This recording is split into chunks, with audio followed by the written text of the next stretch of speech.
अस्सलाम वालेकुम। आज हम बच्चों फर्स्ट डे का नेक्स्ट टॉपिक देखेंगे। आज हम एक प्रिंसिपल पढ़ेंगे और ये इंपॉर्टेंट लॉन्ग क्वेश्चन है। प्रिंसिपल कौन सा है? ली शेटलियर प्रिंसिपल। ठीक है, नाम क्या है इसका? ली शेटलियर प्रिंसिपल। अब ये बेसिकली प्रिंसिपल है क्या? इससे पहले बच्चों हमने रिवर्सिबल रिएक्शन पढ़े, इरिवर्सिबल रिएक्शंस भी पढ़े। हमने कहा था इक्विलिब्रियम इस्टेब्लिश होगा रिवर्सिबल रिएक्शन में। क्लियर हो गया? अब देखो, अब एक रिएक्शन में जो है वो इक्विलिब्रियम आ गया है, यानी इक्विलिब्रियम इस्टेब्लिश हो गया है। अब फॉर एग्जांपल अगर हम उस इक्विलिब्रियम को डिस्टर्ब कर दें, यानी हम जो है वो रिएक्टेंट की कंसंट्रेशन को चेंज कर दें, प्रोडक्ट की कंसंट्रेशन को चेंज कर दें, रिएक्टेंट को बाहर निकाल दें, प्रोडक्ट को बाहर निकाल दें, व्हाटएवर, कुछ भी कर दें, कंडीशन चेंज कर दें, कुछ भी कर दें, इक्विलिब्रियम को डिस्टर्ब करेंगे तो रिएक्शन खुद ब खुद उस डिस्टर्बेंस को नलीफाई कर देगा, उस डिस्टर्बेंस को कैंसिल कर देगा। तो इसको हम बोलते हैं, ये है ली शेटलियर प्रिंसिपल। ठीक है, यानी इक्विलिब्रियम में जो भी डिस्टर्बेंस आएगा, रिएक्शन खुद ब खुद उस डिस्टर्बेंस को खत्म कर देगा, यानी नलीफाई कर देगा। उसको हम बोलते हैं प्रिंसिपल को, वो है ली शेटलियर प्रिंसिपल। अब यहाँ पे देखो ये प्रिंसिपल लिखा हुआ है, if a system in equilibrium is disturb. ठीक है, एक रिएक्शन हो रहा है, उस पर इक्विलिब्रियम एस्टेब्लिश हो गया है। अगर इक्विलिब्रियम डिस्टर्ब हो जाता है, reaction behave in such a way as to nullify और counteract the effect of that disturbance. तो रिएक्शन खुद ब खुद उस डिस्टर्बेंस को नलीफाई कर देगा। ठीक है, और रिएक्शन में इक्विलिब्रियम फिर से एस्टेब्लिश हो जाएगा। तो इसी चीज के बारे में डिटेल में हम आगे सारा पढ़ेंगे। क्लियर हो गया? ली शेटलियर प्रिंसिपल हमने पढ़ लिया। अब हम पढ़ेंगे application of Le Chatelier principle. तो application of Le Chatelier principle में कुछ पॉइंट्स है हमारे, इन सारे पॉइंट्स को वन बाय वन करके डिटेल में पढ़ेंगे। ठीक है, तो फर्स्ट पॉइंट है effects of change in concentration. ठीक है, सेकेंड है effect of change in pressure. Means हमने कहा ना कि इक्विलिब्रियम में डिस्टर्बेंस आ जाती है और वो रिएक्शन खुद ब खुद उस डिस्टर्बेंस को नलीफाई कर देता है। तो हम ये चीज़ों को चेंज करके वो डिस्टर्बेंस इक्विलिब्रियम में क्रिएट कर रहे हैं। ठीक है, तो फर्स्ट ऑफ ऑल हम क्या करेंगे? Effect of change in concentration. हम रिएक्शन में किसी रिएक्टेंट की या प्रोडक्ट की कंसंट्रेशन को चेंज कर देंगे और फिर हम देखेंगे कि रिएक्शन पे क्या इफेक्ट हो रहा है उसका। ठीक है, उसके बाद क्या है? Effect of change in pressure. ठीक है, या दूसरी चीज़ क्या है? प्रेशर को चेंज कर देंगे। फिर है effect of change in temperature, या फिर हम टेम्परेचर को चेंज कर देंगे। लास्ट वन क्या है? Effect of catalyst on equilibrium. मतलब इक्विलिब्रियम पे जब हम कैटलिस्ट ऐड करते हैं तो उससे रिएक्शन में क्या इफेक्ट होता है वो पढ़ेंगे। तो वन बाय वन हम सारे पॉइंट्स को डिटेल में डिस्कस करेंगे। क्लियर है? तो अब सबसे पहले फर्स्ट पॉइंट देखते हैं, effect of change in concentration. अब फॉर एग्जांपल सिस्टम है बच्चों, वो अपनी इक्विलिब्रियम पोजीशन पे है, यानी एक रिएक्शन जो है वो इक्विलिब्रियम उसमें इस्टेब्लिश हुआ है। यानी इसका मतलब क्या है? उसमें जो रेट ऑफ फॉरवर्ड रिएक्शन है वो इक्वल है रेट ऑफ रिवर्स रिएक्शन के। ठीक है, मीन्स रिएक्टेंट रिएक्ट करके प्रोडक्ट बना रहे हैं और प्रोडक्ट दोबारा से क्या हो रहे हैं बच्चों? रिएक्टेंट बना रहे हैं। क्लियर है? अब हम क्या करेंगे? अब हम इसमें जो है वो या तो हम रिएक्टेंट कुछ ऐड कर देंगे और ज़्यादा, इक्विलिब्रियम एस्टेब्लिश हो गया है। ठीक है, अब जब इक्विलिब्रियम एस्टेब्लिश हो जाएगा, हम उस रिएक्शन में जो है वो या तो रिएक्टेंट ऐड कर दें, या फिर हम जो है वो रिएक्टेंट को रिमूव कर दें, या हम प्रोडक्ट और ऐड कर दें, या हम प्रोडक्ट को रिमूव कर दें। तो मीन्स हमारे पास चार पॉसिबिलिटीज हैं रिएक्शन की कंसंट्रेशन को चेंज करने की। ठीक है, तो मीन्स हमारे पास चार पॉसिबिलिटीज हैं, जिस वजह से हम रिएक्टेंट, मीन्स हमारे पास टोटल चार पॉसिबिलिटीज हैं। यानी आप रिएक्टेंट को या तो ऐड कर दो रिएक्शन में, या रिएक्टेंट को एक रिमूव कर दो, या आप प्रोडक्ट ऐड कर दो, या आप प्रोडक्ट को जो है वो रिमूव कर दो। तो ये चार पॉसिबिलिटीज हम अप्लाई करेंगे, फिर हम देखेंगे कि रिएक्शन पर क्या इफेक्ट होता है और रिएक्शन की डायरेक्शन किस तरफ होती है। ठीक है, तो यहाँ पे देखो, the effect of change in concentration, there are four possibilities for the change in concentration of reactants and product। अब वो possibilities कौन कौन सी हैं? आप ऐड कर दो reactants। अब यहाँ पे reactants S लिखा हुआ है, मीन्स आप एक reactant भी उसमें ऐड कर सकते। तो जाहिर सी बात है जब रिएक्शन होगा तो उसमें एक ही reactant तो नहीं होगा ना, एक से ज़्यादा reactant होंगे। तो यहाँ पे इसलिए S का वर्ड लिखा हुआ है, reactants या reactant। ठीक है, आप एक reactant रिमूव कर दो, दोनों रिमूव कर दो। ठीक है, आप एक reactant उसमें ऐड कर दो, दोनों ऐड कर दो। ठीक है, या आप प्रोडक्ट को ऐड कर दो, या आप रिएक्टेंट को रिमूव कर दो, या आप प्रोडक्ट को रिमूव कर दो। तो ये चारों पॉसिबिलिटीज ना हम एग्जांपल के साथ समझते हैं, फिर आपको मजीद क्लियर हो जाएगी। ठीक है, तो एग्जांपल क्या है? Hydrolysis of bismuth chloride. Means हमने हाइड्रोलिसिस करनी है बिस्मथ क्लोराइड की। तो चलो रिएक्शन देखो क्या होगा। हमारे पास यहाँ पे है बिस्मथ क्लोराइड। ठीक है, इसकी हाइड्रोलिसिस हो रही है, मीन्स इसका रिएक्शन हम किसके साथ करवा रहे हैं? वाटर के साथ। और इससे कंपाउंड बन रहा है BiOCl और साथ में बन रहा है बच्चों HCl। ठीक है, अगर आप इसका Kc का एक्सप्रेशन लिखो तो क्या होता है? Kc किसके इक्वल होता है? ऊपर हम लिखते हैं प्रोडक्ट्स को, ठीक है, और नीचे हम किसको लिखते हैं? रिएक्टेंट्स को। अब जो ऊपर वाला रिएक्शन है उसमें ये चीज़ हमारे पास क्या है? प्रोडक्ट, और ये दोनों चीज़ें हमारे पास क्या हैं? रिएक्टेंट्स। ठीक है, तो प्रोडक्ट ये दोनों हैं, तो क्या आएगा हमारे पास BiOCl, ठीक है, ब्रैकेट, उसके बाद HCl2, इसका 2 कोफिशिएंट है और वो यहाँ आ जाएगा, ठीक है, नीचे लाइन आ जाएगी, उसके बाद ये रिएक्टेंट लिख देंगे BiCl3, ठीक है, और यहाँ पे हमारे पास क्या आ जाएगा, वाटर आ जाएगा। अब हमने इन पॉसिबिलिटीज को यहाँ पे ऐड करना है, ठीक है, तो ये हमारे पास कितनी पॉसिबिलिटीज हैं, हमारे पास ये 4 पॉसिबिलिटीज हैं। तो चलो 1 बाय 1 करके जरा अब चेंज करके देखते हैं कि रिएक्शन पे क्या इफेक्ट होता है, ठीक है। फॉर एग्जाम्पल हम क्या करेंगे, हमारे पास ये इक्वेशन है, इक्विलिब्रियम आ गया है, रेट ऑफ फॉरवर्ड और रेट ऑफ रिवर्स रिएक्शन बराबर है और रिएक्शन में इक्विलिब्रियम एस्टेब्लिश हो गया है। अब हमने क्या करना है, हमने इक्विलिब्रियम को बच्चों डिस्टर्ब करना है। अब हम इक्विलिब्रियम को डिस्टर्ब कर सकते हैं इन 4 पॉसिबिलिटीज की बेस पे। हम 1 बाय 1 करके चारों पॉसिबिलिटीज इस पे अप्लाई करेंगे और ये देखेंगे कि रिएक्शन की डायरेक्शन कहाँ पे होगी और रिएक्शन में इक्विलिब्रियम किस डायरेक्शन में एस्टेब्लिश होगा दोबारा से। ठीक हो गया, ओके। चलो सबसे पहले फर्स्ट चीज हम देखते हैं, हम क्या करते हैं बच्चों, ये हमारे पास इक्वेशन है ये वाली, ठीक है, पहली वाली कंडीशन अप्लाई करते हैं। इसमें 2 रिएक्टेंट है, आपकी अपनी मर्जी है, आप इन दोनों में से, इसमें 2 रिएक्टेंट है, कोई भी एक रिएक्टेंट आप इसमें मजीद ऐड कर दो, इक्विलिब्रियम आ गया है। मैं यहाँ पे बार बार एक बात बोली हूँ कि इस इक्वेशन में इक्विलिब्रियम ऑलरेडी एस्टेब्लिश हुआ है, हमने उस इक्विलिब्रियम को डिस्टर्ब करना है बच्चों, ठीक है। तो हम क्या करेंगे, इनमें से एक रिएक्टेंट को ऐड कर देंगे, बिस्मुथ क्लोराइड ऐड करें या वाटर ऐड करें, हम क्या करेंगे इसमें ये BiCl3 जो है वो ऐड कर देते हैं, पॉसिबिलिटी है हमारे पास, ठीक है। हम क्या करेंगे, हम ऐड करेंगे बच्चों BiCl3, ठीक है, ऐड BiCl3 इन रिएक्शन। तो एक और चीज बता दूं यहाँ पे, अब जब ये रिएक्शन होता है ना, ये वाला जो है BiOCl2, इसका कलर होता है बच्चों ये वाइट प्रेसिपिटेट होते हैं, ये क्या है, ये है वाइट PPTs, ठीक है।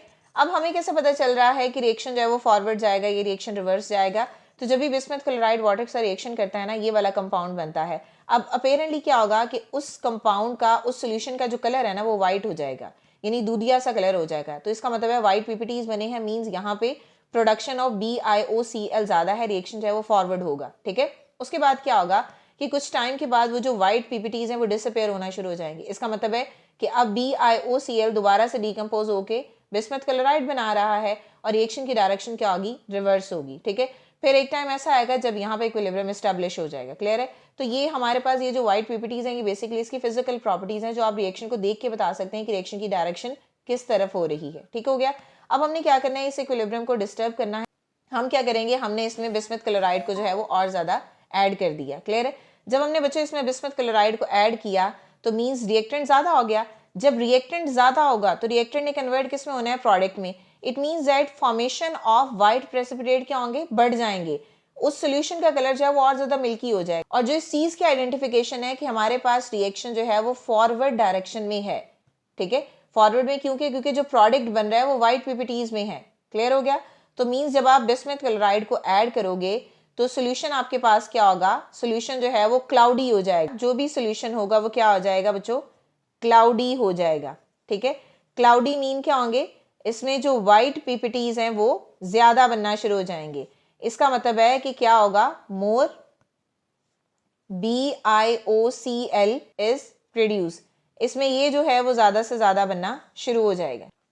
तो देखो बच्चों जब आपने रिएक्टेंट को ऐड किया, रिएक्टेंट के ऐड करने से वो रिएक्टेंट कन्वर्ट किस में हो रहा है, प्रोडक्ट में कन्वर्ट हो रहा है, ठीक है। तो जब वो प्रोडक्ट में कन्वर्ट हो रहा है इसका मतलब क्या, हमें कैसे पता चलेगा कि रिएक्टेंट को ऐड करने से क्या हो रहा है। आप ध्यान दोगे कि जैसे ही आपने रिएक्टेंट मजीद ऐड किया, उस रिएक्टेंट ने रिएक्ट करके प्रोडक्ट बनाना शुरू कर दिया, मींस जो सोल्यूशन है वो और ज्यादा जो है वो व्हाइट होना शुरू हो जाएगा, उसमें व्हाइट प्रेसिपिटेट बनना शुरू हो जाएंगे, जो इस बात को वाजिया तौर पे बताता है कि हमारे पास जो रिएक्शन की डायरेक्शन है वो क्या होगी, फॉरवर्ड होगी, क्लियर है।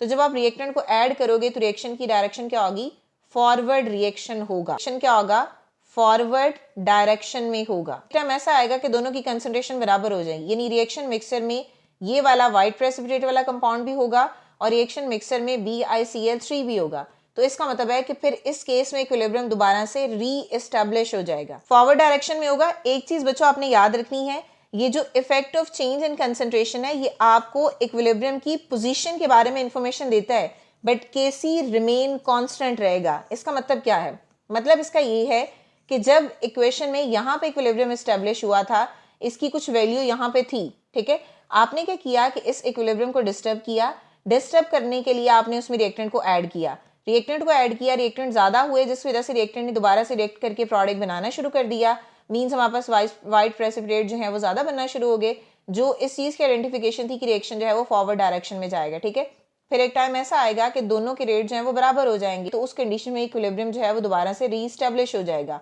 अब हमारे पास बच्चों जो Kc की वैल्यू आएगी that is always remain constant from the first one values जो कि इक्विलिब्रियम को डिस्टर्ब करने से पहले थी। इट मींस दैट जो कंसंट्रेशन का चेंज है वो आपको Kc की वैल्यू के बारे में इंफॉर्मेशन नहीं देता, उससे क्या होता है कि उससे इक्विलिब्रियम की पोजीशन चेंज होती है। ठीक है, Kc रिमेन सेम, ठीक है, Kc सेम रहेगा बट इक्विलिब्रियम पोजीशन क्या होगी, चेंज होगी। ठीक है, तो यहां पे हम लिख देते हैं Kc remain change but equilibrium position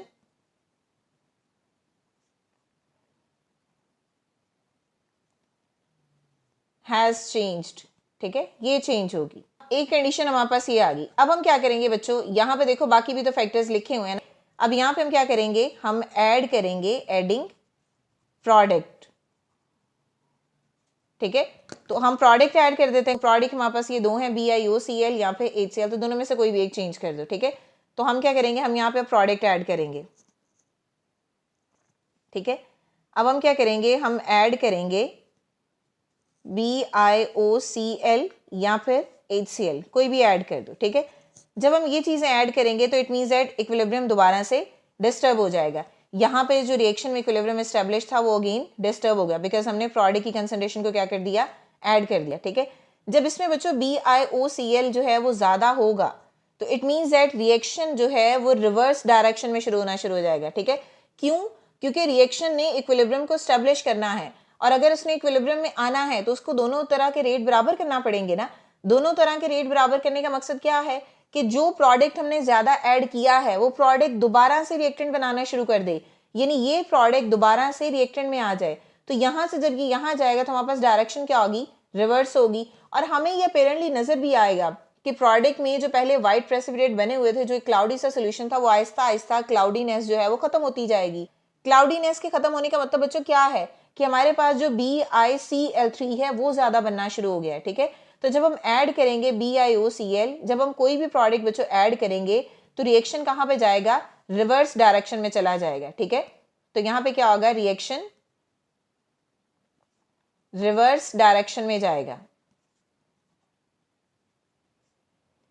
ठीक है, रिएक्शंस रिवर्स डायरेक्शन में जाएगा। इट मींस दैट क्या प्रोड्यूस होंगे, मोर प्रोडक्शन ऑफ BiCl3, रिवर्स जाएगा तो रिएक्टेंट बनना शुरू हो जाएंगे। ठीक है, फिर दोबारा से जो है वो इक्विलिब्रियम एस्टेब्लिश हो जाएगा। स्टिल इस केस में हमारे पास जो Kc है वो क्या होगा, रिमेन सेम। Kc की वैल्यू क्या होगी, सेम रहेगी। ठीक है, चेंज क्या होगा, इक्विलिब्रियम पोजीशन चेंज हो रही है, इक्विलिब्रियम पोजीशन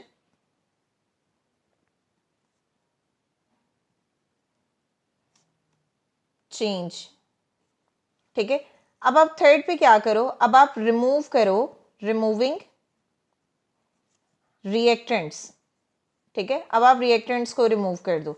अच्छा, एक चीज और ऊपर लिख लेते हैं, पहले प्रोडक्ट ऐड किया है ना तो रिएक्शन की डायरेक्शन क्या हुई है बच्चों, रिवर्स हुई है, तो यहाँ पे क्या होगा, रिवर्स रिएक्शन होगा। क्लियर है, अब हम क्या करेंगे, अब हम थर्ड कंडीशन अप्लाई करते हैं, यानी अब हम इनमें से कोई एक रिएक्टेंट को रिमूव कर देते हैं। तो ऑब्वियसली बात है, जब हम रिएक्टेंट को रिमूव करेंगे तो यहाँ पे रिएक्टेंट कम हो जाएंगे।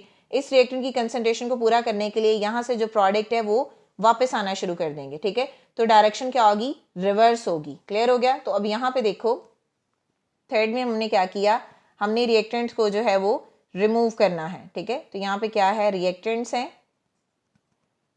रिएक्टेंट को हमने रिमूव करना है, और वो रिएक्टेंट कौन से हैं, BiCl3 या वाटर, कुछ भी हो जाए। ठीक है, तो जब हम रिएक्टेंट को रिमूव करेंगे तो इससे होगा क्या कि यहाँ पे रिएक्टेंट कम हो जाएंगे। इसके लेवल को बराबर करने के लिए प्रोडक्ट जो है वो दोबारा से क्या बनाना शुरू कर देगा, रिएक्टेंट बनाना शुरू कर देगा। मीन्स हमारे पास रिएक्शन की डायरेक्शन क्या होगी, रिएक्शन रिवर्स हो जाएगा, रिएक्शन रिवर्स होगा। क्या होगा, जब दोनों के लेवल बराबर हो जाएंगे तो इक्विलिब्रियम एस्टेब्लिश हो जाएगा। अगेन यहाँ पे भी जो हमारे पास Kc होगा वो क्या होगा, रिमेन कांस्टेंट होगा। ठीक है, ओके। अब फोर्थ वन कंडीशन क्या है कि आप रिमूव करो प्रोडक्ट को, रिमूविंग प्रोडक्ट, कोई भी एक प्रोडक्ट जो है वो बच्चों आप रिमूव कर दो। अब दो प्रोडक्ट हैं हमारे पास, इन दोनों में से जो है वो कोई भी एक प्रोडक्ट हम रिमूव कर देते। ओके, जब हमने रिमूव किया रिएक्टेंट तो डायरेक्शन क्या हुई, रिवर्स। ठीक है, तो यहाँ पे लिख लेते हैं, जब हमने रिमूव किया रिएक्टेंट तो डायरेक्शन क्या होगी, रिवर्स रिएक्शन होगा। ठीक है, रिवर्स डायरेक्शन होगी रिएक्शन की। क्लियर हो गया। अब आप क्या करो, प्रोडक्ट को रिमूव करो। जब आप यहाँ से प्रोडक्ट रिमूव करोगे मींस यहाँ पे कंसंट्रेशन कम हो जाएगी, तो ये रिएक्टेंट जो है वो रिएक्ट करके दोबारा से प्रोडक्ट बनाना शुरू कर देंगे। ठीक है, तो फिर जब दोनों के लेवल बराबर होंगे तो इक्विलिब्रियम अगेन एस्टैब्लिश हो जाएगा। तो इन्होंने रिएक्ट करके प्रोडक्ट बनाना है, क्योंकि प्रोडक्ट की कंसंट्रेशन हमने कम कर दी है ना, तो डायरेक्शन क्या होगी बच्चों, फॉरवर्ड होगी। तो जब हम प्रोडक्ट को रिमूव करते हैं, यानी हमने रिमूव करना है BiOCl, जब हम रिमूव करेंगे तो रिएक्शन मूव कहाँ करेगा, रिएक्शन जो है वो फॉरवर्ड होगा। ठीक है, क्योंकि रिएक्टेंट रिएक्ट करके प्रोडक्ट बनाना शुरू कर देंगे, यानी आपके पास जो Kc है वो क्या होगा, अगेन रिमेन सेम होगा, रिमेन कांस्टेंट होगा, सिर्फ और सिर्फ जो इक्विलिब्रियम पोजीशन है वो जो है चेंज होगी। क्लियर हो गया। तो जब हम रिमूव करेंगे प्रोडक्ट को तो हमारे पास डायरेक्शन क्या होगी, फॉरवर्ड डायरेक्शन होगी, यानी फॉरवर्ड रिएक्शन होगा। क्लियर हो गया। तो आप यहाँ पे देखो, जब आप ऐड करते हो रिएक्टेंट तो डायरेक्शन क्या होती है, फॉरवर्ड। ठीक है, और जब आप ऐड करते हो प्रोडक्ट तो डायरेक्शन क्या होगी, रिवर्स। जब आप रिमूव करोगे रिएक्टेंट तो डायरेक्शन क्या होगी, रिवर्स। और जब आप रिमूव करोगे प्रोडक्ट तो डायरेक्शन क्या होगी बच्चों, फॉरवर्ड। मीन जब आप ऐड करते हो रिएक्टेंट या रिमूव करते हो प्रोडक्ट तो हमारे पास डायरेक्शन क्या होगी बच्चों, फॉरवर्ड होती है। ठीक है, इसी तरह जब आप ऐड करते हो प्रोडक्ट या रिमूव करते हो रिएक्टेंट तो हमारे पास डायरेक्शन क्या होगी, रिवर्स होगी। इस केस में डायरेक्शन होती है बच्चों रिवर्स, और इस केस में डायरेक्शन क्या होती है, फॉरवर्ड। अब हम नेक्स्ट इफेक्ट देखते हैं। सेकेंड इफेक्ट है बच्चों the effect of change in pressure and volume. ठीक है, आपने प्रेशर एंड वॉल्यूम का इफेक्ट बताना है, आपने इसको चेंज करना है। अच्छा, इससे पहले अगर आपको याद हो, हमने 9th में पढ़े हुए Boyle's law, Charles law, that pressure is inversely proportional to volume. का मतलब क्या है, जैसे फॉर एग्जांपल ये हमारे पास बीकर है, ठीक है, और ये बीकर है, इस पे हमने क्या किया, हमने 2 atm का प्रेशर जो है वो अप्लाई किया और ये इसका हो गया बच्चों वॉल्यूम। हमने क्या किया, अब हमने एक चीज पे जो है वो 4 atm का प्रेशर अप्लाई किया तो ये इसका है वॉल्यूम। अब इस बीकर के अंदर जो चीज है ये स्पेसिफिकली क्या है, ये गैस है। ठीक है, तो जब हमने गैस पे प्रेशर अप्लाई किया 2 atm तो वॉल्यूम ये हो गया, और जब हमने प्रेशर को बढ़ा दिया तो वॉल्यूम और ज्यादा कम हो गया। तो इट मीन्स दैट जब आप किसी भी गैस पे प्रेशर अप्लाई करते हो तो उसका वॉल्यूम क्या हो जाता है, डिक्रीज हो जाता है। Means pressure is inversely proportional to volume. Clear हो गया। तो हमने ये देखना है कि जब हम प्रेशर या वॉल्यूम को चेंज करेंगे तो रिएक्शन पे उसका क्या इफेक्ट होगा। क्लियर है। The effect of change of volume and pressure is not applicable. अब एक चीज, अब कंडीशन है कि किस कंडीशन में प्रेशर एंड वॉल्यूम का कॉन्सेप्ट एप्लीकेबल नहीं होगा। First one, the system does not involve the gaseous component. तो ये मैंने आपको भी यहाँ पे भी बताया है कि ये जो लॉ है ये स्पेसिफिकली गैसियस कंपोनेंट के लिए है। तो अगर कोई कंपोनेंट गैस नहीं होगा तो इसको हम वहां पे अप्लाई नहीं कर सकते। मींस हम प्रेशर एंड वॉल्यूम के कॉन्सेप्ट को वहां पे अप्लाई नहीं कर सकते। ठीक है, सेकेंड पॉइंट देखो, सेकेंड है the number of the moles of reactant and product are equal in gaseous phase homogeneous equilibrium. ठीक है, अगर फॉर एग्जांपल आपके पास एक रिएक्टेंट है ए और वो कन्वर्ट हो रहा है बी में, ठीक है, तो यहाँ पे भी एक रिएक्टेंट के मोल्स 2 ही हैं, फॉर एग्जांपल ये 2 मोल्स है, और यहाँ पे भी फॉर एग्जांपल ये 2 मोल्स ही हैं। तो जब आपके पास रिएक्टेंट एंड प्रोडक्ट के इक्वल नंबर ऑफ मोल्स होंगे तो ये वाला जो कॉन्सेप्ट है ये वहां पे भी अप्लाई नहीं होगा। ठीक है, तो दो कंडीशन है जहां पे आप प्रेशर एंड वॉल्यूम का कॉन्सेप्ट अप्लाई नहीं कर सकते। एक वो कंपोनेंट जो गैसियस स्टेट में ना हो, एंड सेकंड जब आपके पास number of moles of reactant and product जो है वो इक्वल होंगे, आप तब भी इस कॉन्सेप्ट को अप्लाई नहीं कर सकते। क्लियर हो गया। तो फिर आप अप्लाई कहाँ करोगे, ऑब्वियसली बात है इसका ऑपोजिट कर लो, जो कंपोनेंट गैसियस फेज में होगा उस पर अप्लाई होगा, और जिस कंपोनेंट में रिएक्टेंट एंड प्रोडक्ट के जो मोल्स हैं वो बराबर नहीं होंगे उस पर अप्लाई होगा। तो आपके पास रिएक्टेंट के number of moles and product के नंबर ऑफ मोल्स बराबर होंगे तो उस पर आप ये कॉन्सेप्ट अप्लाई नहीं कर सकते। ठीक है, तो फिर आप अप्लाई कहाँ कर सकते हो, कहाँ पे ये वैलिड है, इसकी वैलिडेशन देख लेते हैं। वैलिड कब होगा, तो वैलिड देखो कब होगा, आप इसको डिस्कस कब कर सकते हो, जब आपके पास जो गैसियस नंबर ऑफ मोल है, discussed when gaseous number of moles of reactants and products are unequal। देखो दोनों चीजें अप्लाई कर ली ना हमने, यहाँ पे हमने ये भी बता दिया कि कंपोनेंट किस फेज में होना चाहिए, गैशियस में, और हमने ये भी बता दिया कि number of moles of reactant and product जो है वो अनइक्वल होने चाहिए, ठीक है। तो मीन्स यहाँ पे हमारे पास जो number of moles of reactant हैं that is not equal to the number of moles of product. Haber process हमने पढ़ा हुआ है, फॉर्मेशन ऑफ अमोनिया जिसको हम बोलते हैं, ठीक है। इसमें होता क्या है, फॉर्मेशन ऑफ अमोनिया है इसमें, यानी अमोनिया बनती है, अमोनिया गैस। अब वो गैस बनती कैसे है, नाइट्रोजन हाइड्रोजन रिएक्ट करेंगे तो ये क्या बनाएंगे, अमोनिया बनाएंगे, ठीक है। बैलेंस कर लेते हैं, यहाँ पे 2NH3 है, यहाँ पे इसको बैलेंस कर लेते हैं, यहाँ पे 3 आ जाएगा, ठीक है। तो अभी इक्वेशन बैलेंस होगी। अब आप यहाँ पे ये देखो, यहाँ पे ये जो दो चीजें हैं ये हमारे पास क्या है, रिएक्टेंट, और ये क्या है हमारे पास, प्रोडक्ट। अब इसमें देखो नाइट्रोजन के मोल कितने हैं बच्चों, यहाँ पे कुछ नहीं है तो ये आएगा 1 मोल, और यहाँ पे हाइड्रोजन के कितने मोल है, यहाँ पे हैं 3 मोल। अब यहाँ पे अमोनिया के कितने मोल है, यहाँ पे हैं 2 मोल्स। अब आपको देखो यहाँ पे जो रिएक्टेंट्स हैं हमारे पास उसके टोटल नंबर ऑफ मोल्स कितने हैं, 3 और 1 4 मोल्स हैं, ठीक है। और हमारे पास जो प्रोडक्ट है NH3 है उसके नंबर ऑफ मोल्स कितने हैं, सिर्फ 2 मोल्स हैं। अब जरा ये वाला वैलिडेशन वाला कॉन्सेप्ट देखो, अब नाइट्रोजन भी गैस है, हाइड्रोजन भी गैस है और अमोनिया भी गैस है। एक चीज तो कॉन्सेप्ट क्लियर हो गया कि हमारे पास गैशियस कंपोनेंट है। सेकंड चीज देखो, हमारे पास जो number of moles of reactant and product है वो भी इक्वल नहीं है, तो सेकंड कॉन्सेप्ट भी अप्लाई हो गया। तो इट मींस दैट इस इक्वेशन पे आप प्रेशर और वॉल्यूम का कॉन्सेप्ट जो है वो अप्लाई कर सकते हो। क्लियर है? तो चलो अब डिटेल में पढ़ते हैं, ठीक है। अब हमारे पास फर्स्ट क्या है, इंक्रीज इन अ प्रेशर और डिक्रीज इन अ वॉल्यूम। एक ही चीज होगी ना, pressure is inversely proportional to volume. जब आप प्रेशर इंक्रीज करोगे, ठीक है, तो आपके पास जो वॉल्यूम है वो क्या होगा, डिक्रीज होगा, ठीक है। जब आप प्रेशर किसी चीज पे इंक्रीज करोगे तो वॉल्यूम क्या हो जाएगा, डिक्रीज हो जाएगा। तो एक ही बात होगी ना, इंक्रीज कर दोगे प्रेशर तो डिक्रीज हो जाएगा वॉल्यूम। अब एक कॉन्सेप्ट आपने याद रखना है, जब आप किसी चीज पे, जब आप किसी गैशियस स्टेट पे प्रेशर अप्लाई करोगे तो वो उस डायरेक्शन में मूव करेगा रिएक्शन जहां पे नंबर ऑफ मोल्स जो हैं वो कम होंगे। क्लियर है? मैं दोबारा बता रही हूँ बात, जब आप किसी भी चीज पे, जब आप किसी गैशियस कंपोनेंट पे बच्चों प्रेशर अप्लाई करोगे तो रिएक्शन उस डायरेक्शन में मूव करेगा जहां पे नंबर ऑफ मोल्स जो हैं वो कम होंगे। क्लियर हो गया? अब आप यहाँ पे देखो, इस कंडीशन में रिएक्टेंट्स के नंबर ऑफ मोल्स हैं 4, 3 और 1 4 हैं, और प्रोडक्ट के नंबर ऑफ मोल्स हैं 2। अब आप क्या करो, आप प्रेशर को इंक्रीज कर दो। जब आप प्रेशर को इंक्रीज करोगे तो रिएक्शन उस डायरेक्शन में जाएगा जहां पे नंबर ऑफ मोल्स हैं कम। अब रिएक्टेंट के नंबर ऑफ मोल्स हैं 4 और प्रोडक्ट के नंबर ऑफ मोल्स कितने हैं, 2। तो देखो रिएक्शन किस डायरेक्शन में जाएगा बच्चों, रिएक्शन जाएगा इस डायरेक्शन में, ये वाली, और ये डायरेक्शन कौन सी है बच्चों, फॉरवर्ड डायरेक्शन, ठीक है। अब यहाँ पे देखो, फॉर फॉरवर्ड डायरेक्शन प्रेशर आपने इंक्रीज किया है, जब प्रेशर इंक्रीज करोगे तो वॉल्यूम ऑलरेडी क्या हो जाएगा, डिक्रीज हो जाएगा, ठीक है। और रिएक्शन जो है वो उस डायरेक्शन में जाएगा जहां पे नंबर ऑफ मोल्स क्या होंगे, कम होंगे, यानी डायरेक्शन क्या होगी, फॉरवर्ड है यहाँ पे, क्योंकि प्रोडक्ट के नंबर ऑफ मोल्स कम है ना, तो मींस रिएक्शन की डायरेक्शन क्या है बच्चों, फॉरवर्ड होगी, ठीक है। Number of moles and volume क्या होगा, डिक्रीज होगा। तो यहाँ पे देखो नंबर ऑफ मोल्स क्या है, 2 है, ठीक है। तो जब नंबर ऑफ मोल्स ही कम हो गए हैं तो वॉल्यूम भी क्या आ जाएगा बच्चों, डिक्रीज ही होगा। क्लियर हो गया? तो इक्विलिब्रियम स्टेज पे क्या होगा, volume occupy by the mixture is less than the volume at the initial stage of the given condition. तो means if the pressure is increased at the equilibrium, अगर आप इक्विलिब्रियम स्टेट पे pressure को increase करते हो, जब आपने pressure increase किया तो मैंने क्या बोला, रिएक्शन मूव करेगा उस डायरेक्शन में जहां पे नंबर ऑफ मोल्स कम होंगे, और हमारे पास प्रोडक्ट के नंबर ऑफ मोल्स कम है, तो क्या होगा, मोर अमोनिया इज प्रोड्यूस्ड। क्यों? क्योंकि रिएक्शन की डायरेक्शन क्या होगी, फॉरवर्ड, और फॉरवर्ड डायरेक्शन में क्या आ रहा है, प्रोडक्ट, और प्रोडक्ट हमारे पास क्या है, NH3 है, ठीक है। तो reaction is shifted to the forward direction.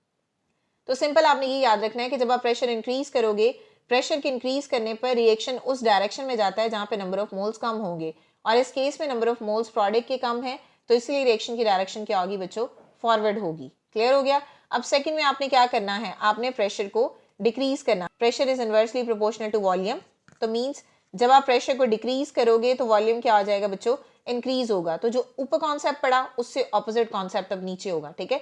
If the pressure is decrease और द वॉल्यूम इज इंक्रीज, ठीक है, प्रेशर डिक्रीज होगा तो वॉल्यूम ज्यादा होगा ना उसका, तो इससे क्या होगा, the reaction will move to the side where the reaction occupies the greater volume, ठीक है। ग्रेटर वॉल्यूम मतलब जहां पे वॉल्यूम ज्यादा होगा रिएक्शन की डायरेक्शन उस तरफ होगी, और वो डायरेक्शन कौन सी है, ऑब्वियसली बात है बच्चों, रिवर्स है, ठीक है।